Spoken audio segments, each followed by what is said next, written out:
میرے پاس ایک ینگسٹر ہے، انہوں نے کہا کہ میں نماز پہلے پڑھتا تھا، دعا کرتا تھا، اب میں نے چھوڑ دی، نماز بھی چھوڑ دی، دعا کرنی بھی چھوڑ دی۔ میں اتنے عرصے سے ان امپلائڈ ہوں۔ میں ایک بابا جی کے پاس گیا، انہوں نے وظیفہ بتایا، وظیفہ بھی میں نے کیا، پتہ نہیں لاکھ بار میں نے اللہ کا یہ نام بھی پڑھا۔ تو میں نے کہا کہ پھر وہ جو غریب آدمی ہے جس کے پاس نہ گھر ہے، جھونپڑی میں رہتا ہے، اس کو تو ویسے ہی ایتھیسٹ ہو جانا چاہیے۔ اگر یہ کرائیٹیریا ہے کہ میری جاب لگے گی تبھی میں اللہ کی ورشپ کروں گا، الادین والا کانسیپٹ نہیں ہے کہ وہ چراغ کو رگڑا، جینی نکلا اور اس نے کہا حکم میرے آقا، اور آپ نے اسے کہا یہ دے دو اور وہ فوراً آپ کے سامنے۔ تو اللہ is not genie in the lamp brother, اللہ از یور لارڈ، اللہ ہمارا رب ہے۔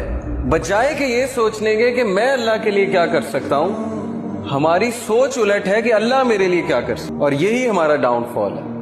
صحابہ کی سوچ تھی what can I do for اللہ، میں کیسے اللہ تعالیٰ کو اپنی جان سے، اپنے مال سے، اپنی اولاد سے کسی نہ کسی طرح کیسے خراج تحسین